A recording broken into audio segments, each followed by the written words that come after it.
गतिमान आवेश तथा चुंबकत्व नया चैप्टर है, चैप्टर नंबर 4। सबसे पहले इसमें समझना चुंबक। चुंबक किसको कहते हैं? जो लोहे या लोहे से बनी वस्तुओं को क्या करे, अपनी ओर आकर्षित करे। समझ में आया? या वह पदार्थ जिसके द्वारा लोहे के छोटे छोटे टुकड़े क्या हो जाए, आकर्षित हो जाए, उसको क्या कहते हैं? चुंबक। इन छोटी छोटी परिभाषाओं को खुद से लिख लेना, ठीक। चुंबक क्या है? वह पदार्थ जो लोहे या लोहे के बनी वस्तुओं को अपनी ओर क्या करे, आकर्षित करे। उसके बाद आएगा चुंबकीय क्षेत्र। चुंबक के चारों ओर का वह क्षेत्र, चुंबक के चारों ओर का वह क्षेत्र जहां पर किसी लोहे या लोहे के टुकड़े को लाने पर वो आकर्षित करे। समझ में आया?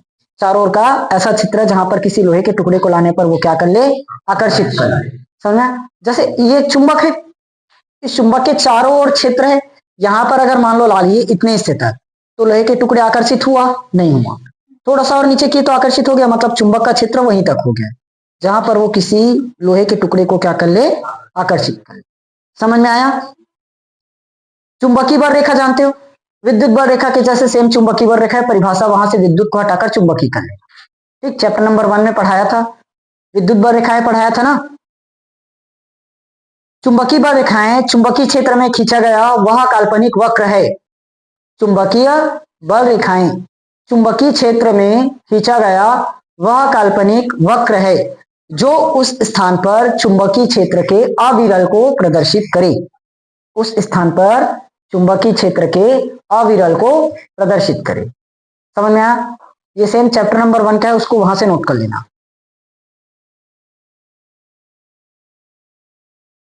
अच्छा, विद्युत धारा का चुंबकीय प्रभाव। विद्युत धारा का चुंबकीय प्रभाव, जैसे कोई भी चालक है धातु, इसमें हमने विद्युत धारा प्रवाहित किया। क्या किया? विद्युत धारा प्रवाहित किया। तो इसमें जो भी घटना होगी वही क्या कहलाएगा? विद्युत धारा का चुंबकीय प्रभाव। इसमें चुंबक का गुण आ जाता है।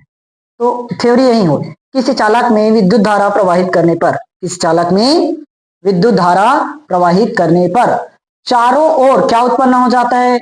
चुंबकीय क्षेत्र, क्योंकि इसमें चुंबक का गुण आ जाता है। समझ में आया? एक चालक है, इसमें विद्युत धारा प्रवाहित की, तो विद्युत धारा प्रवाहित करने पर इसमें क्या आ जाएगा? चुंबक का गुण। तो चुंबक बन चुका है, तो चुंबक का जो गुण रहता है वो इसमें आ गया। आया थ्योरी? किसी चालक में विद्युत धारा प्रवाहित करने पर, विद्युत धारा प्रवाहित करने पर चारों ओर चुंबकीय क्षेत्र उत्पन्न हो जाता है। चारों ओर क्या उत्पन्न हो जाएगा? चुंबकीय क्षेत्र। लोहे के टुकड़े को चाहे इधर से चिपकाओ या इधर से चिपकेगा ही, इसीलिए चारों ओर बोले। समझ में आ गया दोनों? अब अगला है मोस्ट इंपॉर्टेंट टॉपिक है बायो सेवर्ट का नियम।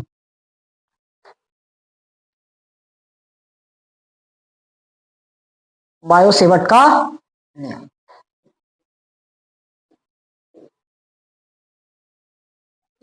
चलो, बायो सेवर्ट का नियम।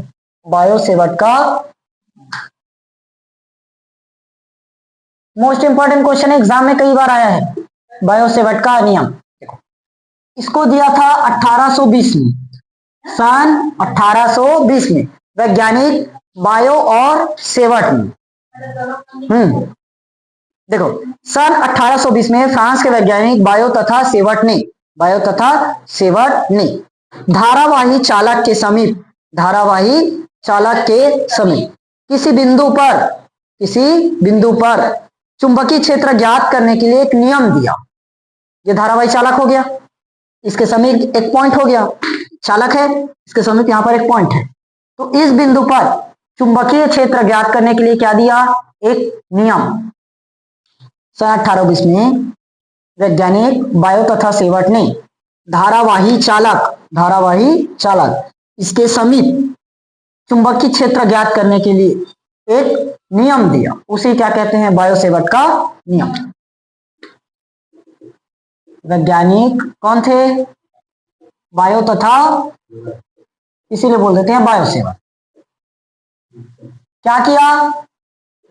धारावाही चालक के समीप क्या निकलेगा? चुंबकीय क्षेत्र। ज्ञात करने के लिए क्या किए, नियम दिए। इसे क्या कहते हैं, बायोसेवर्ट का नियम। ये सिर्फ जानकारी के लिए, पेपर में नहीं लिखोगे तब भी चलेगा ना, हमें पेपर में सिर्फ इसका कॉन्सेप्ट बताना रहेगा, उदाहरण कि उन्होंने प्रयोग किया कैसे, क्या क्या लिए। आया?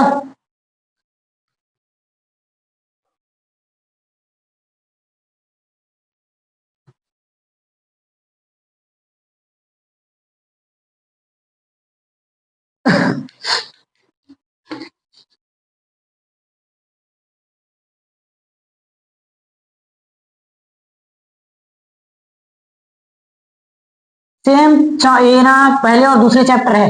पहले चैप्टर में क्या ज्ञात किए थे, विद्युत क्षेत्र की तीव्रता। दूसरे चैप्टर में विद्युत विभव। इस चैप्टर में करेंगे हम चुंबकीय क्षेत्र। चुंबकीय क्षेत्र चैप्टर नंबर 4 से ही आवेश गति करना चालू करे। अभी तक स्थिर था ना, माना दो स्थिर बिंदु आवेश ए और बी था, इस तरह Q1 Q2 लिए थे। अब गतिमान हो जाएगा, आवेश अब गति करना चालू कर दे।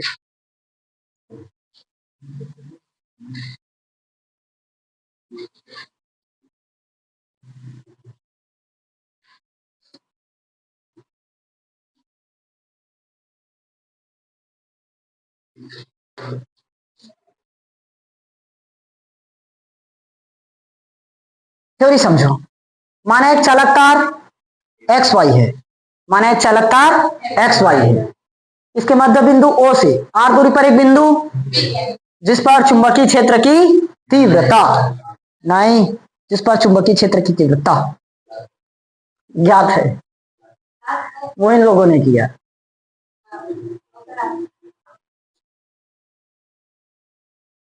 आया? देखो ये ए भी छोटा सा निशान लगाए, इसको बोलते हैं अल्पांश। क्या होगा, अल्पांश। अल्प अंश, अल्पांश का संधि विच्छेद करोगे, अल्प प्लस अंश निकलेगा। अल्प अंश मतलब छोटा सा हिस्सा। ये खैर चालक बड़ा है ना, तो मैंने इसमें छोटा सा हिस्सा क्या लगाया, ए। खैर इसमें कट बड़ा दिखेगा, इसकी लंबाई क्या बनेगी, डी है। समझ में? या तो यहां नहीं दर्शाओगे तो सीधा एक चालक तार ए भी लिख सकते हो। माना ए भी क्या है, चालक तार है। माना ए भी एक चालक तार है जिसमें आई धारा प्रवाहित हो रही है। ये भी चालक तार है, आई धारा प्रवाहित हो रही है। सेम कंडीशन वैज्ञानिक बायोसेवर्ट ने क्या बताया, एक चालक तार है, एक चालक तार है, उसमें धारा प्रवाहित करते हैं। तो इसके समीप चुंबकीय क्षेत्र ज्ञात करने के लिए क्या किए, नियम दिए। उसे क्या कहे, बायोसेवर्ट का नियम। चालक तार हुआ, इसके समीप इस बिंदु पर विद्युत क्षेत्र की तीव्रता निकलेगा। तो यही क्या किया, बायोसेवर्ट ने नियम दिए। आया? तो अब बता देंगे कि क्या क्या लिए। एक चालक तार क्या है, ए बी, आई धारा प्रवाहित हो रही है, मध्य बिंदु O से R दूरी पर क्या है, एक बिंदु P, जहां पर विद्युत क्षेत्र, विद्युत, अरे सॉरी सॉरी सॉरी, विद्युत विद्युत दिमाग में बैठ गया है ना इतने दिन से। क्या, चुंबकीय क्षेत्र। जो चुंबकीय क्षेत्र होगा क्या क्या, चुंबकीय क्षेत्र D B, D B, B से दर्शाएंगे चुंबकीय क्षेत्र। अब देखो अल्पांश हमने छोटा सा लिया है, ए बी अल्पांश के कारण ही चुंबकीय क्षेत्र निकलेगा, इसलिए डी बी लिख देता हूं पहला थ्योरी को लाइन से, नहीं तो कंफ्यूज हो जाओगे। क्या लिखेंगे बताओ, माना ए बी एक चालक तार है जिसमें आई धारा प्रवाहित हो रही है। इसमें एक छोटा सा, इसमें एक अल्पांश क्या लिए, छोटा, इसमें डीएल लंबाई का, डीएल लंबाई का छोटा सा अल्पांश है। इस अल्पांश के कारण इस कहां पर क्षेत्र निकलेगा, बिंदु P पर चुंबकीय। समझ में आया? देखो ए भी एक चालक तार है, उसमें आई धारा प्रवाहित हो रही है, इसमें हमने एक छोटा सा अल्पांश माना डीएल लंबाई का, डीएल लंबाई का छोटा सा अल्पांश है, इस अल्पांश के कारण बिंदु पी पर क्या निकलेगा? चुंबकीय क्षेत्र। समझ में आया? इस डीएल लंबाई के अल्पांश के कारण क्या निकलेगा? पी पर चुंबकीय क्षेत्र। तो जो चुंबकीय क्षेत्र है डीबी आएगा, क्योंकि अल्पांश भी डीएल लंबाई का है, इसलिए डी। प्रवाहित होने वाली धारा के अनुक्रमानुपाती होगा। क्वेश्चन फर्स्ट, अल्पांश की लंबाई के भी अनुक्रमानुपाती होगा, साइन थीटा के भी अनुक्रमानुपाती। साइन थीटा को क्या बोलेंगे? लंबाई, अल्पांश की लंबाई, अल्पांश की लंबाई, और अल्पांश को बिंदु P से मिलाने वाली रेखा के बीच का कोण। ये क्या है? अल्पांश की लंबाई, और ये अल्पांश को मिलाने वाली रेखा। ये क्या है? अल्पांश को मिलाने वाली रेखा, और ये क्या है? अल्पांश की लंबाई। तो दोनों के बीच में बनाया है कोण। समझ में आया? चौथा, दूरी के वर्ग के व्युत्क्रमानुपात। समझ में आया? पेपर में आएगा तो इसको मत लिखना, ये बस लिखना। माना ये भी एक चालक तार है जिसमें डीएल लंबाई का छोटा सा अल्पांश लिए, इस अल्पांश के कारण बिंदु P पर चुंबकीय क्षेत्र की तीव्रता। क्लियर हुआ? तो देखो डीबी, चारों समीकरणों को संयुक्त कर दो, तो डीबी प्रोपोर्शनल क्या हो जाएगा? I DL sine theta divided by R square. ये सब इनटू में है, मतलब अनुक्रमानुपाती। DB proportional I, DB proportional DL, DB proportional sine theta, और वही दिया है। और डीबी इनडायरेक्टली है, मतलब 1/r², तो 1/r²। अभी भी है। समझ में आया कि नहीं आया? तो ये हो गया डीबी बराबर के कांस्टेंट आ जाएगा क्या? तो क्या बचा? आई डीएल साइन थीटा और डिवाइडेड बाय r²। यहां तक समझ में आया? अब देखो यहां पर हमने क्या माना? कांस्टेंट के। तो के का मान होता है μ0/4 म्यू0/4 पिछली बार क्या आया था? 1/4πε0। ये नियतांक लगाया था, तो इस बार क्या लग जाएगा? μ0/4। और क्या बचा? I DL sine theta divided by r²। आया? के की जगह हमने क्या यूज किया? μ0/4, चूंकि के बराबर μ0/4। और μ0/4 का मान होता है 10⁻⁻⁷। इसका मान क्या था? ठीक, इसका मान क्या है? 10⁻⁷। आया? तो D B 10⁻⁷ I DL sine theta divided by. समझ में आया? ये निकल गया बायो-सेवर्ट का नियम।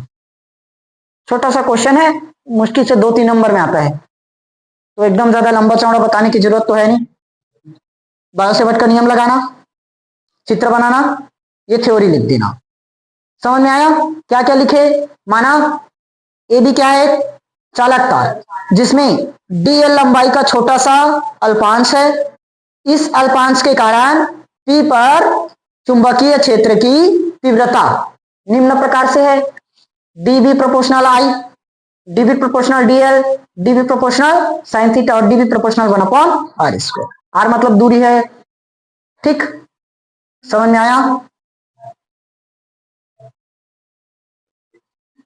क्या हुआ? चारों समीकरण को हमने क्या किया? मिला दिया, तो I DL sine theta divided by r² आया। फिर प्रोपोर्शनल हटेगा तो नियतांक जुड़ जाएगा के का मान यहां यूज करेंगे μ0/4। μ0/4 होता है 10⁻⁷। और पिछली बार क्या माने थे? 1/4πε0। समझ में आया कि नहीं आया? क्लियर हुआ?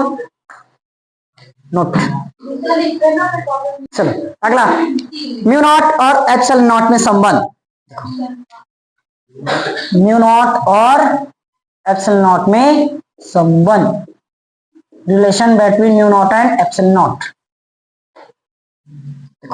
μ0 और ε0, ये बताओ μ0/4 का मान जानते हैं 10⁻⁷ का होता है, और 1/4πε0 का मान होता है क्या? देखो यहां से म्यू नॉट निकालो और यहां से एप्सिलॉन नॉट, क्योंकि दोनों में ही संबंध बतानी है। यहां से म्यू नॉट कितना निकलेगा बताओ? 4 पाई इंटू 10 की पावर, यहां से अब तो एकदम बच्चों वाला समझाना पड़ेगा तुम लोगों को। अरे देखो, मुझे किसका मान चाहिए? एप्सिलॉन नॉट का, तो 1/एप्सिलॉन नॉट रखा, 4 पाई इंटू 9 इंटू 10 की पावर, और अपने को एप्सिलॉन चाहिए तो ऊपर जाएगा, तो ये भी ऊपर नीचे होगा, नीचे में है तो एक नीचे में आ जाएगा, 9 इंटू 10 की पावर। समझ में आया कहां से आया? दोनों को गुणा कर दो, mu naught into epsilon not क्या है? 4 पाई इंटू 10 की पावर माइनस का 7, 1/4 पाई 9 10 की पावर 9 आएगा? कुछ कटेगा? 4 पाई टू 4 पाई गया, 10 की पावर माइनस 9 ऊपर में जाएगा तो 10 की पावर, हाँ -9 हो जाएगा। ऐसे करो, 1/, -7 को नीचे ला लो, +7 हो जाएगा। समझ में आया? तो 1/9 गुणित 9 और 16, 10 की पावर 16 आएगा क्या? समझ में आया? नहीं, क्यों इतना होगा? और बच्चे हैं? अच्छा, यहां से देखो, 1/, इसको ऐसे लिख सकते हो क्या? 3 गुणित 10 की पावर 4 पूरे का वर्ग। सही है? यहां समझा देता हूं, 1/9 मतलब 3 का, सॉरी, गुणित इसको लिख सकते हैं 10 की पावर 4, नहीं 10 की पावर 8 करना पड़ेगा ना, तभी तो होगा। देखो ओए, ये क्या है? 3 का वर्ग, 9 मतलब 3 का वर्ग, 10 को कैसे लिखे? 10 की पावर 8। पूछोगे ये क्या है बीच में, मुझे पता है, 10 की पावर 8 और पूरे की पावर 2 मतलब 8 दूनी 16, अभी भी वही 10 की पावर 16। अब इसका भी वर्ग है, इसका भी वर्ग है, तो ब्रैकेट में दोनों का वर्ग लगा देंगे, 3 गुणित 10 की पावर 8 और पूरे का। समझ में आया? अब देखो, 3 गुणित 10 की पावर 8 होता है, क्या होता है?